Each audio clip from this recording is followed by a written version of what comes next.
कि तुम्हें पढ़ाता कौन है? कहा चलिए, नाम पूछा तो नाम बताया, बबलू पप्पू जो भी गांव में नाम रहता है, कहा बबलू। कहा चलो बबलू हमको उनके पास ले चलो जो तुम्हें पढ़ाता है। बबलू बेटा जो है लेकर के आए अपने उस्ताद के पास। अब उस्ताद से कहते हैं कि मैं इस बच्चे से ये पूछ रहा हूँ कि बेटा ये बताओ कि बाबे खैबर किसने उखाड़ा? तो ये बोलता है कि मैं नहीं उखाड़ा। ये बच्चा ये कहता है कि मैंने नहीं उखाड़ा। मौलवी साहब जो उसको पढ़ा रहे थे वो फौरन कहते हैं मौलवी साहब ये बबुआ बड़ा कमीना है, यही उखाड़े होगा।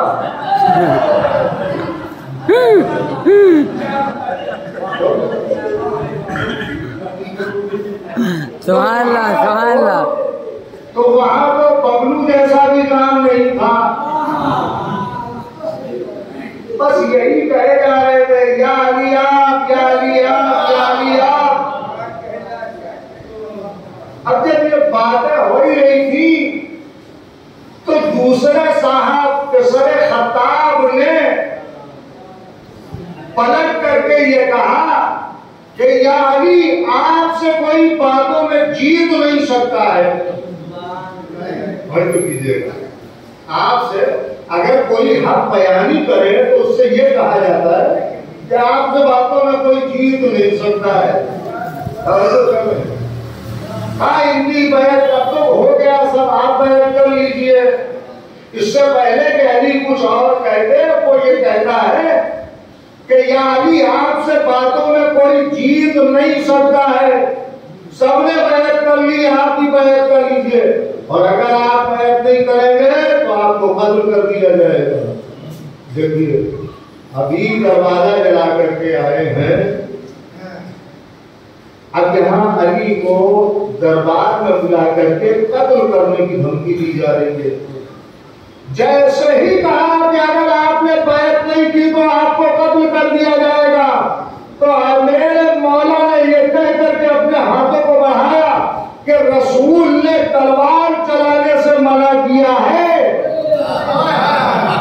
और ये कह करके उसको कमर में पट्टा जो लगा हुआ था उस पट्टे को पकड़ करके उसे उठाया। अब जब उसे उठाया तो दुश्मन भी कह रहे थे या अली, या अली, या अली। सुभान अल्लाह, सुभान अल्लाह। या अली हैदरी, हैदरी। मौला ने जब उसे उठाया और उठा करके जमीन पर पटक दिया, और पटकने के बाद उसको जमीन के बल लेटाया उसे, और लेटाने के बाद अपने घुटनों को उसकी पीठ पर रखा। रखने के बाद हाथों को बढ़ा करके उसके बालों में फंसाया। फंसाने के बाद उसकी नाक को जमीन पर रगड़ा। मौला ने जब जमीन पर रगड़ा नाक को, चारों तरफ सन्नाटा, सन्नाटा भी है, हंगामा भी है, सन्नाटा भी है, हंगामा भी है। अब अली को तो अभी तो कत्ल की धमकी दी जा रही थी, अब पल भर में सबके हवास बाख्ता हो गए। अब किसी की हिम्मत नहीं हो रही है, अब किसी का बस नहीं चल रहा है।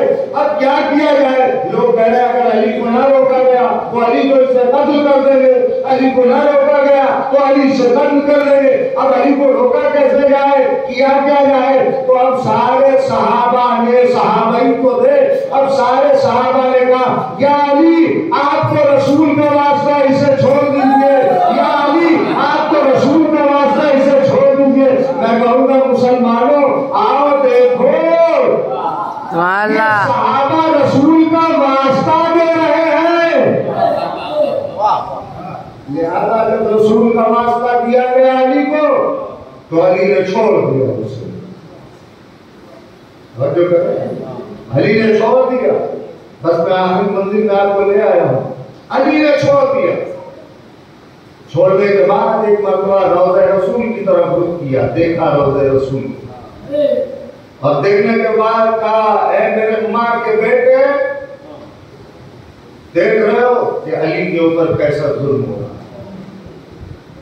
और उसके बाद एक जुमला कहा, बस इसी पर मैं इसको मैं खत्म करूंगा। काश आज अगर हमजा और जाफर होते तो मेरा साथ देते और मेरी मदद करते। सुनिए, अभी मैं मसाइल में नहीं आया हूं।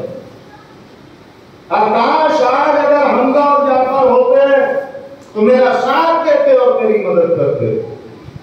अली ने उस मौके पर अपने चचा हमजा को याद किया, अपने भाई जाफर तैयार को याद किया। अल्लामा इब्ने अबिल हदीद मुतज़ली ने अपने उस्ताद से सवाल किया कि ये अली ने उस वक्त जो हमजा और जाफर को याद किया, इसका क्या मतलब है? समझो कीजिएगा, इसका क्या मतलब है कि अली ने उस वक्त हमजा और जाफर को याद किया? मैंने माना कि जाफर अली के भाई थे मगर अली से बड़े थे। मैंने माना कि हमजा अली के चचा थे मगर अली से बड़े थे। तो ये दोनों अली से बड़े थे, तो कैसे ये अली की विलायत का इकरार करते और अली का साथ देते और अली की मदद करते? देख रही है, उनके यहां मेयार ही कुछ और है, बस बड़े बड़े होना। हाँ, ये क्या कहा? तो उनके उस्ताद नकीब इब्न जाफर कहते हैं कि अली ने जो कहा वो यकीनन सच कहा। अगर आज हमजा और जाफर होते तो वो अली का साथ देते, अली की मदद करते। कहा मगर उस्ताद ग्रामी, जाफर भाई है मगर उम्र में बड़े हैं, हमजा चचा है मगर उम्र में बड़े हैं, तो कैसे साथ देते? कहा जैसे अबू तालिब ने रसूल का साथ दिया। हाँ, वैसे हमजा जो है जाफर अली का साथ देते, वैसे जाफर अली का साथ जो करे। उस वक्त अली ने बड़ी हसरत से याद किया जनाब जाफर तैयार जो जंग मोता में शहीद हुए और जिनकी कब्र मुबारक जॉर्डन में है। ये मौला अली के भाई और रसूल अल्लाह को बड़े प्यारे थे, बड़े महबूब थे। इन्हीं की शहादत के बाद रसूल अल्लाह ने वो दस्तूर कायम किया था